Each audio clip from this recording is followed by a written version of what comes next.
It's energizing the city of Philadelphia. As well as Father Thomas Higgins. It'll be the second papal visit he'll witness. I was, I guess, 24, 25 years old. When he got a close-up look at John Paul II. And when he arrived in Philadelphia, my mom and my sister went to that in 1979 down on the Parkway. Changed his life forever. And me personally, it was the final moment to say, yeah, I think I want to be a priest. And I entered the seminary the next September. A choice and service to a church, the faithful, and a community he loves. He's now pastor of Holy Innocents Roman Catholic Church. The parish was founded by Monsignor Martin Lynch in 1927. It became a crown jewel in what was still pretty much countryside in Juniata Park. And that was in the 30s. And in the 1953, he built this beautiful church. It's gorgeous. Which holds about 1,200 people. But you'd have to go back 40, 50 years to a time when these pews were overflowing and there was a waiting list for the school. Honestly, only one Mass is filled. Of the 5 Masses that we have each Sunday at Holy Innocents, only one Mass is filled. So the other 4 Masses, there's room for hundreds of more people. So you don't have the numbers? We don't have the numbers, no.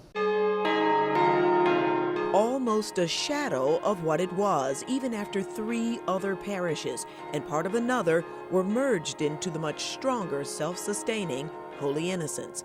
That was just 2 years ago. Times have changed. Yes, times have changed. So have spiritual minds, hearts, and neighborhoods. So much so that the Archdiocese has been taking drastic measures to trim the millions of dollars spent each year supplementing churches, parishes, and/or schools not generating enough money to keep their own lights on. That's tough. It has been difficult. Selling off everything from ornate stained glass to abandoned schools, convents, and entire parish properties. What more can we do? Father Higgins says in some cases, it's not easy finding any interested buyers. I was overseeing it, and as the dean, as the pastor, and I had to try to help unify these really 4 different parishes. And we're still trying.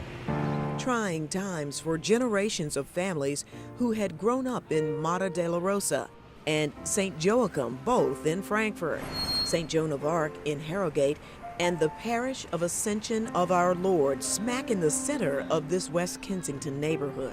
And now after 60, 70, 80 years of being in that parish, they had to say goodbye. It was very, very difficult.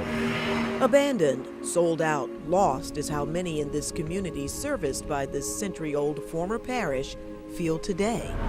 Sad. Orlando Gonzalez says when Ascension fell, so did the hope and guiding light of this neighborhood. It's falling apart. I mean, you see drugs all around it. It's just sad.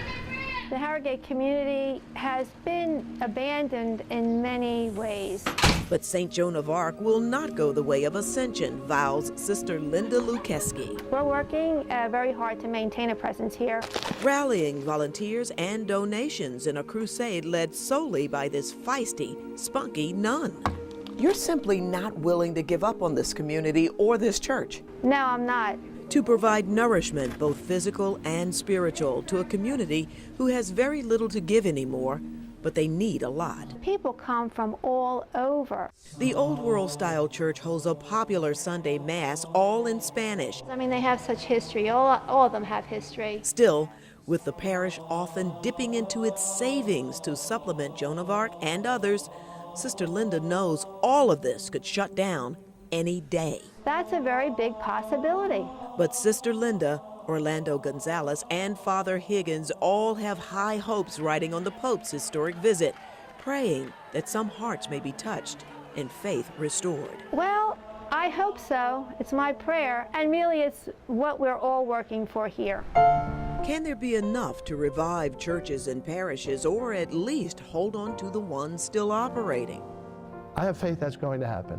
It really is needed. But Orlando worries the feeling may be fleeting when the Pope and the spotlight leave town. Because he's coming downtown. Is his voice going to reach West Kensington, or is his voice is just going to be heard downtown? You hope it will? I'm praying that it will. If I just go back to my 1979 experience with Pope John Paul II, I'm optimistic that a few other young men will hear the similar call to say, wow.